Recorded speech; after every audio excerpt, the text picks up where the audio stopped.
Good morning children. आपकी हिंदी कक्षा में मैं हिंदी शिक्षिका विशाखा कुमार आपका स्वागत करती हूँ। हम लोग पढ़ रहे थे एक फूल की चाह। 5 दिन से मैं पढ़ा रही हूँ। आज लास्ट होगा, चैप्टर ख़त्म हो जाएगा। लिखा है सियाराम शरण गुप्त में। मैथिली शरण के छोटे भाई थे। जन्म 4 सितंबर 1895। जन्म स्थान चिरगांव झांसी। पिता सेठ रामचरण कनकन्ने। मृत्यु 9 मार्च 1963। इनका जन्म सेठ रामचरण कनकन्ने के परिवार में चिरगांव झांसी में हुआ था। प्रारंभिक शिक्षा पूरी करने के बाद घर में गुजराती, अंग्रेजी, उर्दू भाषा सीखी। सन 1929 ईस्वी में राष्ट्रपिता महात्मा गांधी कस्तूरबा गांधी के संपर्क में आए।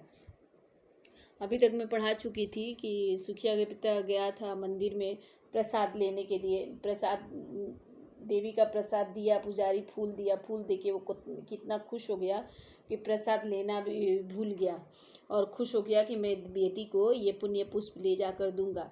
तो मंदिर के दरवाजे पर भी नहीं पहुंच पाया था कि सहसा बहुत लोग आवाज़ देने लगा कि अछूत कैसे आया।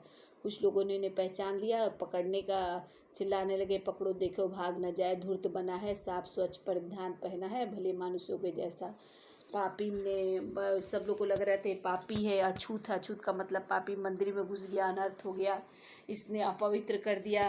मंदिर की इतने दिन से चली आ रही पवित्रता को अपवित्र कर दिया। तो बोला मेरा अपवित्रता बड़ा है? देवी का गौरव से भी मैं ज़्यादा अपवित्र हूँ? देवी के गौरव से भी मैं बड़ा हूँ? किस बात से मैं देवी से आगे हूँ? वो भी फिर बोलने लगा कि माँ के भक्त तुम लोग कैसे हो? तुम्हारे मन में एक ऐसा गलत विचार आ गया है कि माँ के सामने तुम माँ का गरिमा को छोटा करते, फिर भी भक्त लोग समझ नहीं पाए। और सुखिया के पिता को पकड़ लिया, मार मार कर घूसे, मुँह का घूसा से मार के धम से उसको गिरा दिया। उसके हाथ का प्रसाद भी गिर गया और बोलने लगा, हाय अभागी बेटी, मैंने प्रसाद गिर गया, मेरे हाथ से तुझ तक प्रसाद कैसे पहुंच गया? न्यायालय वो लोग कोर्ट ले गए। 7 दिन का दंड, 7 दिन की सज़ा सुनाएगी मुझको, क्योंकि उनसे देवी का बड़ा अपमान हुआ था। देवी का उसने अपमान किया था, इसलिए 7 दिन के कोर्ट की सज़ा सुनाएगी। प्रसाद तो उसके हाथ से मैंने स्वीकृत किया दंड वह मैंने स्वीकृत किया दंड वह, शीश झुकाकर चुप ही रह। उस असीम अभियोग दोष का क्या उत्तर देता क्या का? 7 रोज ही रहा जेल में, या कि वहाँ सदिया बीती। अब विश्रांत वर्षा करके भी आंखें तनिक नहीं रीती। मैंने उन्होंने क्या करता, कुछ बोल भी नहीं सकता। स्वीकार किया, जो दंड उसे मिला था उसको स्वीकार कर लिया। सिर झुकाकर चुप रहा, बोलने से भी कोई फायदा नहीं। उस असीम मतलब कोई सीमा नहीं था। उसके ऊपर जो दंड लगाया गया था, जो गलती लगाई गई थी, उस दोष का, उस अभियोग का कोई सीमा नहीं था। क्या उत्तर क्या देता? उसका पक्ष भी नहीं पूछा गया, उत्तर देने के लिए नहीं कहा। 7 रोज तक वो जेल में रहा। जैसे लग रहा था 1 साल बीत गया। अब विश्रांत माने कंटिन्यू, वर्षा माने आँखों से लगातार आंसू बह रहे थे, तब भी आंखें तनिक नहीं रीती मतलब खाली नहीं। मैंने लगातार आंखों से आंसू गिर रहे थे, फिर भी आंखें खाली नहीं हुई, आंखें रीती नहीं। दंड भोग कर जब मैं छूटा, पैर न उठते थे घर को, पीछे ठेल रहा था कोई, भय जर्जर तनु पंजर को। पहले की सी लेने मुझको नहीं दौड़ कर आई वह, उलझी हुई खेल में ही हाँ सबकी नदी। मैंने जब वह दंड का समय 1 सप्ताह ख़त्म हो गया, जब वह जेल से छूटा, एक तो बहुत कमज़ोर हो गया था, तो उसके पैर नहीं उठते थे, पैर कमज़ोर, उसका शरीर पूरा कंकाल जैसा हो गया था। बोल रहा है पैर न उठते थे घर के, पैर उसके घर के तरफ नहीं उठ रहे थे। जैसे लग रहा था पीछे ठेल रहा है कोई, भय जर्जर तक लग रहा है पीछे से कोई धक्का दे रहा था। ये जर्जर मैंने एकदम खाली कंकाल, मैंने शरीर एकदम हल्का हो गया था, एकदम भय से पीड़ित हो गया था। भय जर्जर तनु पंजर को, मैंने डर से पीड़ित वो शरीर था। उस शरीर में खाली वो स्केलेटन बच गया था, मानी कंकाल बच गया था शरीर में कुछ भी नहीं था। वैसे शरीर को लग रहा है पहले किसे मैंने लग रहा था कि जब दंड भोग कर आया तो पैर उसके घर की तरफ नहीं जा रहे थे, पीछे से लग रहा था उसको धक्का दे रहा था। डर से उसका शरीर जो है ना एकदम भय से पीड़ित था। उस शरीर भय से पीड़ित शरीर के अस्थियों को कोई लग रहा है उसको पीछे से धक्का दे रहा था। पहले की सी लेने मुझको नए, मैंने वो क्या होता था, कहीं भी जाता था पिता उसका तो सुखिया बाहर दौड़ के आती थी उसे मिलने के लिए, उसे लेने के लिए। लेकिन अभी स्थिति क्या है कि पहले की से वो दौड़ कर नहीं आई, कहीं भी दिखाई, उलझी हुई खेल में ही अब की ना दिखाई। मैंने पहले की तरह उसको लेने भी नहीं आई, खेल में उलझी हुई दिखाई भी नहीं दी कहीं भी। वे दंड भोग कर जब फिर भी आया घर, इतना कमज़ोर हो गया था, उसका शरीर नहीं चल रहा था, लग रहा था शरीर को पीछे से धक्का देना पड़ रहा है, सिर्फ अस्थियां रह गई थी। तब देखा कि पहले की तरह सुखिया कहीं भी उसको दिखाई नहीं दी। दौड़ के उसे मिलने के लिए आती थी, उस तरह मिलने नहीं आई, और उलझी हुई और खेलती हुई कहीं भी नहीं दिखाई दी। न उसको उलझी हुई दिखाई दी, न कहीं दिखाई दी। ठीक है, तो इसमें कहा गया है कि किसी तरह उसने दंड को स्वीकार किया, चुप रहा। क्या कर सकता था, कुछ उत्तर भी देता तो कोई फ़ायदा नहीं। 7 दिन रहा, लग रहा था कि 1 सालों बीत गया, और ऐसा अविरसा लगातार आंखें जो है ना, उस आंखों से आंसू बह रहे थे, फिर भी आंखें उसकी खाली नहीं हुई।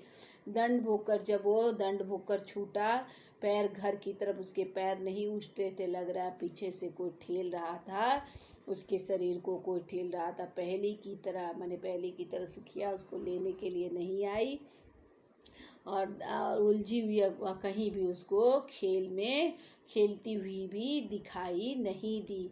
तो इस पंक्तियों में कवि कहते हैं कि सुखिया के पिता अपना सिर नीचे झुकाकर दंड को स्वीकार कर लिया, क्योंकि कोई फ़ायदा नहीं था, बोलते भी तो उनको दंड तो मिलता ही।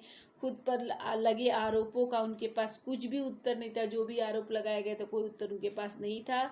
वह 7 दिनों तक जेल में रहे, उसके लिए 7 दिन कैसा था, लग रहा था सालों बीत गया।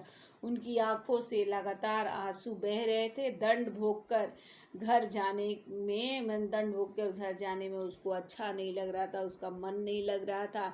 बार बार उनके मन में ये मन लग रहा था कि बेटी को बीमार छोड़ के आया, बेटी जीवित होगी कि नहीं होगी। इसे लग रहा था कि उसके हड्डियों को, मैंने लग रहा था उसका अस्थि जो है हड्डी को कोई पीछे से ढकेल रहा है। उसके पाँव घर की तरफ नहीं पड़ रहे थे। पहले के दिनों की याद आ गई इन दिनों कि पहले क्या होता था, दौड़ के बेटी उनको मिलने के लिए आती थी, उस तरह दौड़ की बेटी मिलने के लिए नहीं आई। परंतु ऐसा, क्योंकि पहले जब भी वो बाहर से आता था तो बेटी दौड़ के मिलने के लिए आती थी, लेकिन आज ऐसा नहीं हुआ। उसे लगा कि किसी खेल में उलझी होगी, लेकिन खेल में उलझी हुई भी उनकी बेटी उनको दिखाई नहीं दी। आगे पढ़े, उसे देखने मरघट जब घर में नहीं दिखाई दी, बाहर नहीं दिखाई दी, कहीं खेल नहीं रही थी, लेने नहीं आई, तब उनको शक हुआ। वो दौड़ के मरघट मैंने शमशान घाट के उसे देखने मरघट को ही गया दौड़ता हुआ। वहाँ मेरे परिचित बंधु प्रथम ही फूंक चुके थे उसे, जहाँ बुझी पड़ी थी चिता वहाँ पर छाती धधक उठी मेरी। हाय फुलसी कोमल बच्ची हुई राख की ढेरी। मैंने उसको देखने के लिए शमशान घाट की ओर दौड़ते हुए गए। वहाँ क्या देखते हैं कि उनके जान पहचान के बंधु दोस्त लोग प्रथम ही, मैंने पहले उनको फूंक चुके थे उससे, जहाँ मैंने उस जगह जिस जगह पर फूंक चुके थे वहाँ पे क्या था, उसकी चिता, उसका शव जो चिता बूझी पड़ी थी। छाती धधक, मैंने उसका अंदर से दिल एकदम जलने लगा, उसको बहुत तकलीफ हुआ, अंदर से दुख हुआ, मन दुखी हो गया। उनको लग रहा है कि हाय मेरी कोमल फूल जैसी कोमल बच्ची आज राख की ढेरी बन गई। तो देखने शमशान घाट को जब जाता है सुखिया के पिताजी, तो वहाँ पे उसके जैसे ही पहुँचता है, उससे पहले उसके परिचित लोग, उसके दोस्त लोग उससे फूंक चुके होते हैं, और वहाँ पे उसकी चिता बुझी पड़ी होती है। इससे उसका मन बहुत व्यथित हो जाता है, दिल बहुत दुखी हो जाता है, और फूल सी कोमल बच्ची, उनकी फूल सी कोमल बच्ची राख की ढेरी बन जाती है। अंतिम बार गोद में बेटी तुझको ले न सका मैं, हाँ एक फूल माँ का प्रसाद भी। तब यह अफसोस करता है कि अंतिम समय जब मेरी बड़ी बेटी मर गई तो उससे मैं गोद में भी नहीं ले सका, और माँ का प्रसाद भी, फूल का प्रसाद भी मैं नहीं दे सका। कैसा मैं अभागा पिता हूँ कि अंत समय अपनी बेटी को देख भी नहीं सका, उसको गोद में भी नहीं ले सका, और माँ क्या फूल प्रसाद के रूप में दे भी नहीं सका। तो इन पंक्तियों में कवि कहते हैं कि सुखिया जीवित नहीं थी, माने जब जेल से छूट के सुखिया का पिताजी आता है तो सुखिया जीवित नहीं थी, घर में नहीं देखता है, बाहर नहीं देखता है खेलते हुए, तो इसलिए वह अपनी बेटी को देखने के लिए दौड़ता हुआ कहाँ चला जाता है, शमशान घाट पहुँच जाता है ताकि वह अपनी बेटी के अंतिम दर्शन को कर सके। उसके अंतिम दर्शन कर सके। उसके नसीब में यह सब कुछ नहीं था कि अपनी बेटी को देख सके। उसके परिचित सखा बंधु पहले ही जला चुके थे, उसके परिचित बंधु बाधा उसे पहले ही जला चुके थे, चिता उसकी बुझ चुकी थी और उसकी फूल सी चंचल बेटी जो है ना राख की ढेरी बन चुकी थी। वह अभागा पिता हो गया था। वह अंतिम बार अपनी बेटी को गोद में नहीं ले सका और माँ का प्रसाद फूल के रूप में नहीं मिल कह रहे हैं। कभी कहते हैं कि सुखिया मर गई थी, जीवित नहीं थी, अतः सुखिया का पिता अपनी बेटी को देखने के लिए शमशान घाट दौड़ता हुआ गया, लेकिन सोचा कि हो सकता है शमशान घाट में जाऊंगा तो मेरी बेटी के अंतिम दर्शन हो जाएंगे, लेकिन शमशान घाट पहुंचने के साथ ही उसकी बेटी के अंतिम दर्शन नसीब नहीं हुए। उसके नसीब में वो भी नहीं था क्योंकि उनके परिचित बंधु बांधव उसे पहले ही जला चुके थे। उसकी चिता बुझ चुकी थी और उसकी फूल सी कोमल बच्ची राख के ढेर बन चुकी थी। वह अभागा पिता अपनी अंतिम बार अपनी बेटी को गोद में भी नहीं ले सका था और अपनी बेटी को देवी का प्रसाद फूल के रूप में भी नहीं दे सका था। ऐसा अभागा पिता था कि अपनी बेटी के लिए अफसोस करते रह गया, अपनी बेटी की अंतिम इच्छा भी पूरी नहीं कर सका। इस प्रकार इस कविता के माध्यम से एक्चुअली ये कहानी है, यह कथा रूप में कविता को प्रस्तुत किया गया है, कथा को कविता के रूप में प्रस्तुत किया गया है। तो कवि ये बताना चाह रहा है कि अछूत व्यवस्था अपने यहाँ जो अछूत वाली व्यवस्था ऐसी स्थिति थी, सामाजिक व्यवस्था इतना बुरा था कि किसी के प्राण भी निकल जाएं लेकिन उसके सेंटिमेंट का ध्यान नहीं दिया जाता। जैसे सुखिया का पिता अपनी बेटी को एक फूल भी नहीं ले जाके दे सका देवी के चरणों का, भले उसके लिए प्राण ही निकल गए, उसे इतने दंड ही पाने पड़े। धन्यवाद बच्चों, चैप्टर ख़त्म हो गया। मैं इसके बाद प्रश्न उत्तर आपको दे दूँगी इसके बाद के क्लास में। Thank you. घर में रहिए, सुरक्षित रहिए, अच्छे से रहिए, खुश रहिए और पढ़ाई कीजिए।